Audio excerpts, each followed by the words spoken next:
Olá, bom dia. Hoje é dia 28 de outubro de 2021. O meu nome é Eurídice Conceição, eu sou estudante de pedagogia e esse trabalho é a respeito do PCC de Psicologia e Desenvolvimento que a professora Terezinha de Jesus Conde Pinto pediu para que fosse executado.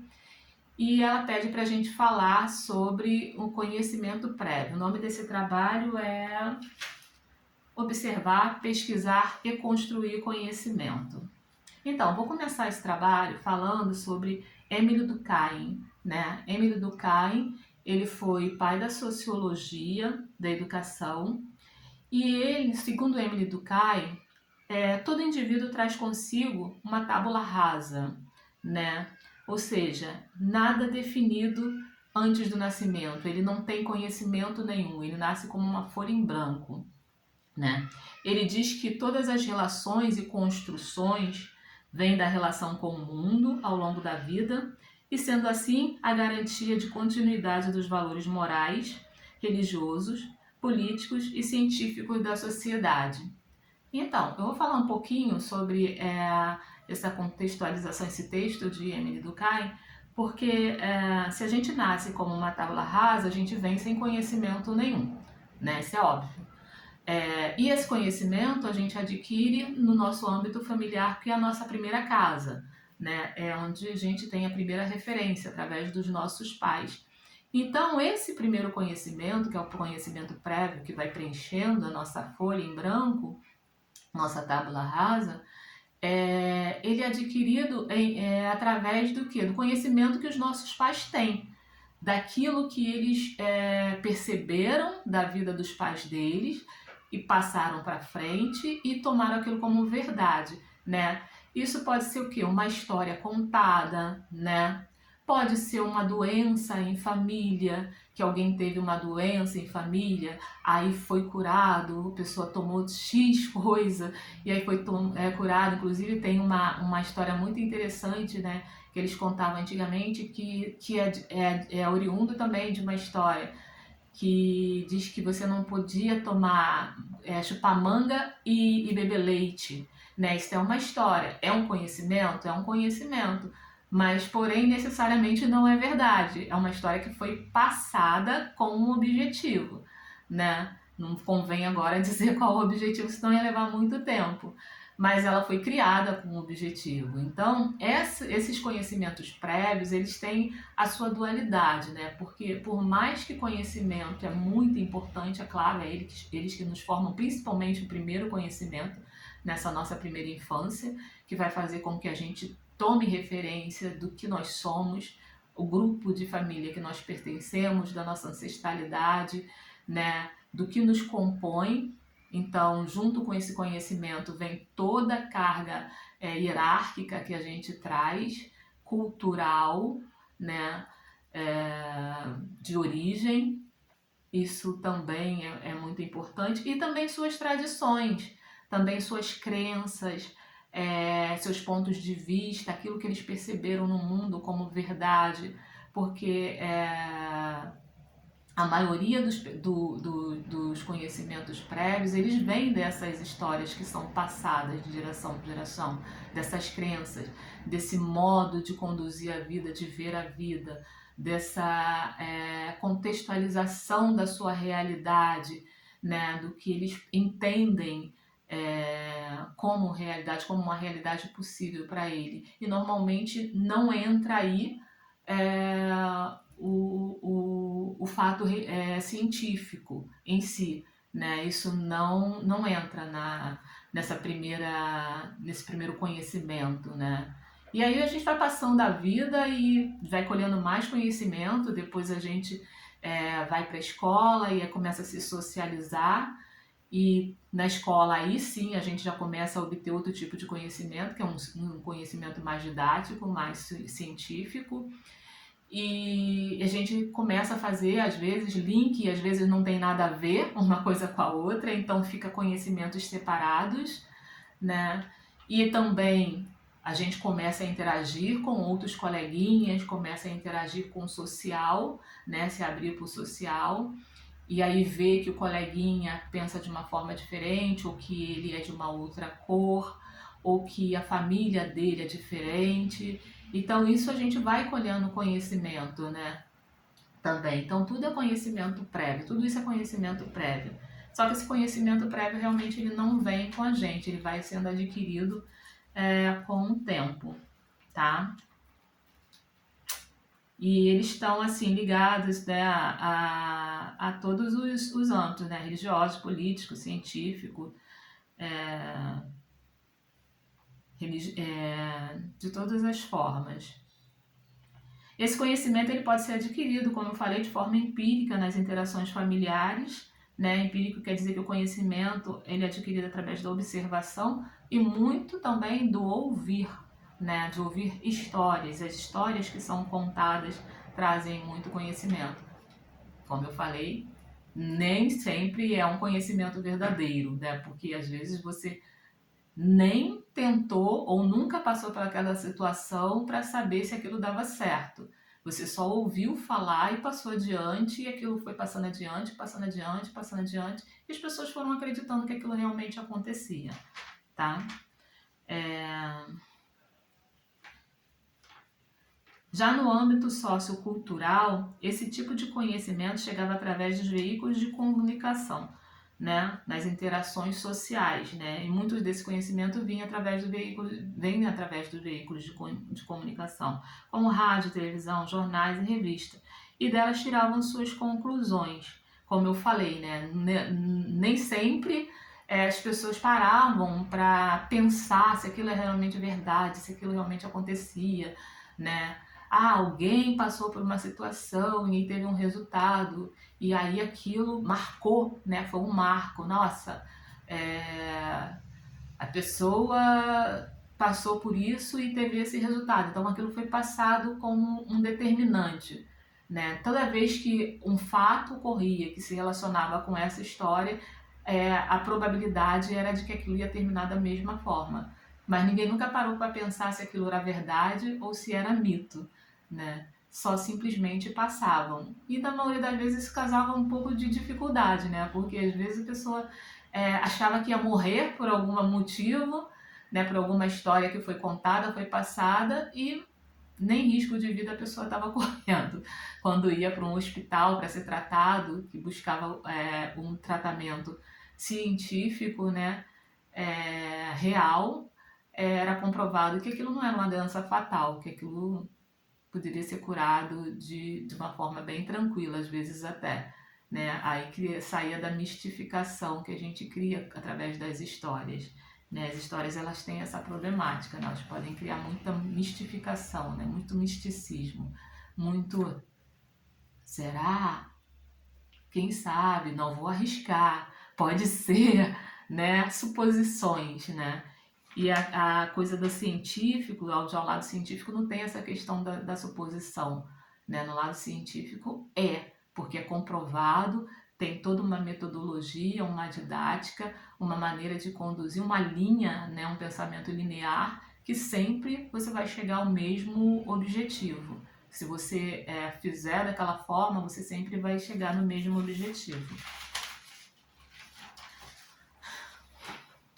Hoje em dia, a tecnologia vem despontando como fonte principal de informação, né? As informações que temos como base para a construção do conhecimento vêm do avanço e a implementação da tecnologia em todo o país e no mundo inteiro, né? A internet fez com que as informações chegassem muito mais rápido em todos os lugares para todas as pessoas. Todas as pessoas, dificilmente você não tem um celular, dificilmente você não tem um computador e que você tem acesso à internet. Então as informações elas chegam para todos, tá? Todos têm acesso à informação do mundo inteiro. Isso é muito rápido. Essas informações são muito rápidas e esse daí é um dos problemas também. Porque por elas mudarem muito rápido, às vezes você não consegue detectar a origem de um fato em si, né? O que causa a questão dos fakes, né? Das notícias falsas. Porque são muitas notícias referentes ao mesmo assunto. Ela tem o benefício de trazer para você variedades, várias possibilidades de um mesmo assunto. Você clica lá, né, no Google ou em alguma outra plataforma, ela vai trazer para você informação sobre um assunto relacionado e várias percepções, vários pontos de vista a respeito do mesmo assunto, mas também ela muda muito rápido, né? Ela traz informação muito rápido, o que faz com que você perca o foco da origem daquele assunto. E às vezes você não tem como saber se aquilo é real, se aquilo não é real, se é verdade, se não é verdade. Mas se você for num Google e clicar, por exemplo, você só vai ter a chance de saber que é verdade se você for num site do governo ou um site de alguma ONG que seja registrada, que você veja que é segura e você vai ter uma orientação de cunho científico a respeito de uma doença, a respeito de um problema, a respeito de qualquer assunto que você quiser e aí você vai saber que é real, né? Aí eu tenho como referência, como eu falei aqui, né, o Google, que foi criado por Lawrence Edward Page. E ele, com essa ideia genial, ele começou a organizar a internet, criando o Google, que é um poderoso sistema capaz de rapidamente levar o usuário a qualquer informação disponível online, né? Isso foi um benefício muito grande que fez com que, cara, nossa mente se ampliasse assim de uma forma astronômica, né? Hoje em dia, tudo que você quer saber, você vai lá no Google. Eu vou dar aqui um depoimento pessoal a respeito da pesquisa que foi feita lá no trabalho sobre o câncer. Eu estou passando por um momento em que eu descobri um câncer, tem uma semana, e eu não quis saber, né, de conhecimento prévio. Eu me dei esse direito de não saber de conhecimento prévio, de especular nada na internet, e nem de ninguém, e nem ouvir história de ninguém, porque eu não queria me influenciar, que essas histórias me influenciassem. Não quis informação de cunho científico, porque eu ainda não estava preparada para receber essas informações. Então eu me dei um tempo dentro da meu próprio conhecimento prévio, eu me dei um tempo de uma semana para me poder absorver isso, trabalhar minha mente, trabalhar meu emocional. Eu já estava indo numa psicóloga que estava me acompanhando, então ela também me ajudou bastante. Mas eu optei por não saber, entendeu? Essa semana é que eu comecei aos poucos aí pesquisando alguma coisa, mas eu também não entrava, não me aprofundava, porque é o que eu falei, são muitas informações, você vai para buscar uma informação e ela tem muitas informações, então ela tira o seu foco, você acaba indo para um lugar onde em vez de te ajudar, vai acabar te atrapalhando, vai acabar, no caso, ia acabar me deixando com medo, aterrorizada, né? Até porque eu não tinha uma orientação ainda profissional, porque eu peguei o resultado e foi muito rápido, não me deram muita informação, né? E eu tive a informação essa semana, que eu fui no meu ginecologista e levei meus exames, a biópsia para ele, e ele fez, né, uma leitura do exame, aí foi que ele me deu um parecer, mas aí eu já estava começando a buscar um pouquinho do conhecimento, justamente me preparando para essa consulta que eu tinha marcada com ele, que era o meu médico, e que ele poderia me orientar de uma forma mais segura quanto a tratamento, estágio, como é que estava a evolução segundo a biópsia, né? E o que eu poderia esperar do tratamento, como eu poderia me preparar para ele. E foi isso que realmente tirou meu medo, né? Dessa vez não foi o conhecimento prévio, não. Eu preferi esperar um pouco, até porque eu não sabia muita coisa sobre câncer, apesar da minha mãe ter falecido de câncer, mas eu não sabia muita coisa. Eu sabia que tinha tratamento, que os tratamentos já tinham evoluído, mas eu não sabia como. E tinha a questão da prevenção, que eu sempre fiz, né? O exame de mama. Mas assim, a gente não se aprofunda para saber sobre essas doenças, porque tem coisas, como eu falei, o conhecimento prévio, em vez dele te esclarecer, ele te deixa com muito medo. Né? E o desconhecimento de qualquer coisa é muito prejudicial para a saúde mental das pessoas. Porque o fato da minha mãe ter falecido de câncer e ter sido uma coisa muito rápida, eu tinha muito medo disso. O meu medo era esse, de eu chegar lá no INCA ou em qualquer outro hospital que eu fosse indicada, que eu ainda não iniciei o tratamento, tá? Eu tô na fila de espera, então quando eles me indicassem lá, eles virassem para mim e dissessem que não tinha mais jeito, que tinha acabado para mim. Esse era o meu maior medo, e esse medo meu médico ele me tirou depois que ele fez a leitura do meu exame, me orientou, me colocou a par de tudo que estava acontecendo, entendeu? Me deu chances de cura, falou assim, olha, no estágio que tá bem coisa, ele não tá espalhado. Então ele me deu muitos detalhes que fizeram com que eu me acalmasse, sabe? E voltasse à terra e falasse, não, tá tudo bem, eu vou passar por isso e vai dar tudo certo. Então, nesse caso, o conhecimento prévio ele não me ajudou muito. E eu nem aconselho muito, né, a questão do conhecimento prévio, se a pessoa tiver dúvidas, né, porque a questão da influência ela é muito prejudicial para as pessoas. É claro que a gente sempre está aprendendo, a gente está interagindo, a gente está se relacionando, né, a gente vive das relações e através das relações que a gente aprende, mas muitas das vezes as relações, elas sabem menos que você, né?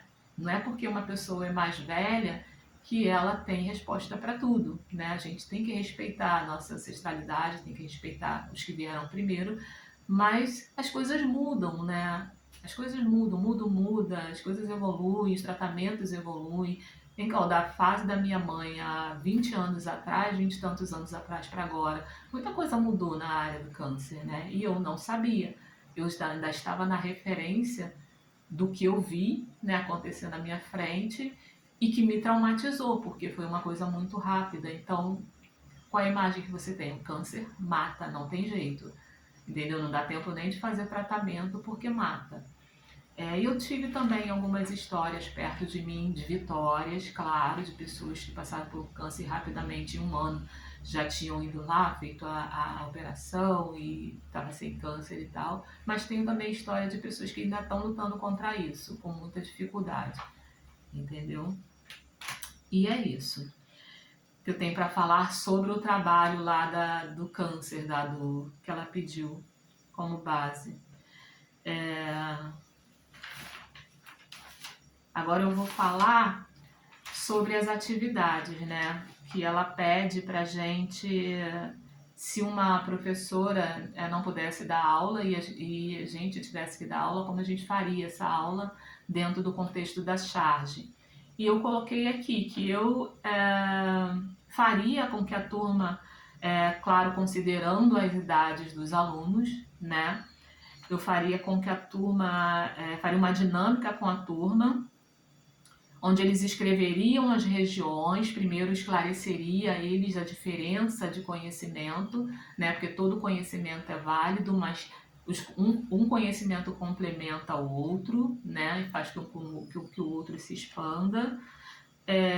Então faria com que eles escrevessem os nomes das regiões e colocasse uma referência cultural, já que eles tinham como conhecimento prévio deles as coisas boas da cidade dele, né? As coisas culturais, né? Coisas que eles faziam, coisas que eles conheciam. Eles falaram tudo animado, vou falar agora sobre a minha cidade. Então, naturalmente, eles iam falar se a cidade se tem praia, se a cidade não tem praia, se tem morro, se faz sol, né? Se tem música, que tipo de música, né? Bagagem cultural mesmo, né? Então, daria essa orientação sobre a diferença dos conhecimentos, que um seria para agregar o outro, né? E faria com que eles escrevessem e relacionassem o nome das regiões à cultura, orientando eles, né? Tanto da cidade deles quanto de outras cidades. E depois pediria que eles desenhassem um mapa e colocassem os nomes e as relações cultural no espaço correto. Desenhasse um mapa no caderno ou qualquer coisa e colocasse as relações culturais. O mapa estaria com o nome, isso tudo orientado, né? Estaria com o nome e eles colocassem as relações culturais para que eles pudessem ligar, né? Ah, falou de Recife, Recife tem isso aqui como cultura. Rio de Janeiro, samba, né? E etc. Né? Que eu não vou lembrar de tudo aqui. Então é isso, eu faria esse tipo de atividade com eles para esclarecer, mais com o objetivo de esclarecer os tipos de conhecimento e que eles são válidos, cada um tem a sua importância, mas que também é importante a gente buscar outros conhecimentos para agregar ao conhecimento que a gente já tem, entendeu? A avaliação aconteceria tendo como precedente a habilidade que o aluno teve em conseguir executar a tarefa, né? Depois da explicação, esclarecimento, a dinâmica, então avaliaria a dificuldade ou a facilidade que ele teria de associar, né, a região a um fato cultural, se ele tinha facilidade, se ele tinha dificuldade, então daí eu faria a avaliação e depois tomaria as providências corretas, de repente com uma nova aula, depois de um tempo voltando ao mesmo assunto, para que eles pudessem fixar, né, o conteúdo. E as considerações, né, a respeito do quadro 2, eu faria dessa forma, né, porque eu vi que a professora ela ficou irritada porque eles falavam do conhecimento, mas que não tinha nada a ver com o conteúdo da aula. E as crianças, no caso da charge, eram crianças pequenas, então não tem sentido você ficar irritado com as crianças porque elas não sabem diferenciar tipo de conhecimento, né? Eu faria o que eu falei no início da atividade, esclareceria qual a diferença de conhecimento, deixaria eles bem a par disso e que o conhecimento como cultura, que eu falei, crença, né, modo de falar, né, trejeitos, modo de se vestir, a bagagem cultural que eles trazem é muito importante porque faz com que eles se reconheçam quem são, fazem com que a cidade deles seja reconhecida através desse comportamento.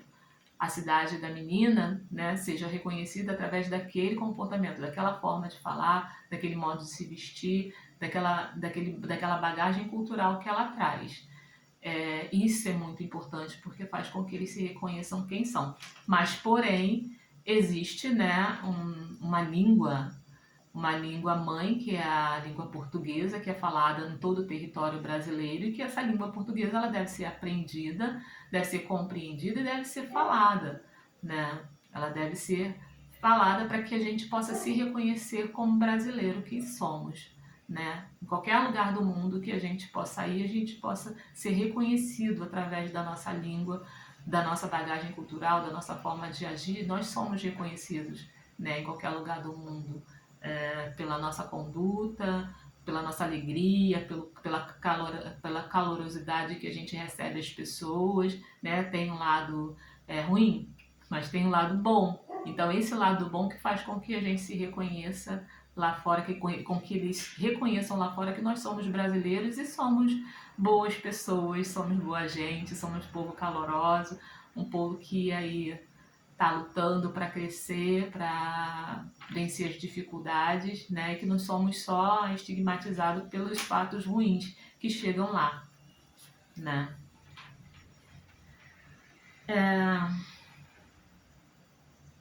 É isso então. Então eu termino aqui o meu trabalho. Eu espero que tenha correspondido aí ao que vocês pediram. E muito obrigada pela oportunidade de poder falar um pouquinho aqui sobre essa problemática do câncer, né? Foi até uma coincidência, né? E eu achei legal compartilhar, né? Hoje eu estou bem tranquila com a orientação que meu médico me deu, ele foi muito bom, né? E me deixou bem tranquila, já dei todas as entradas já dei entrada no tratamento, estou esperando para ser chamada, espero ser chamada em breve. Então, só tenho que agradecer pela oportunidade. Gratidão. Obrigada.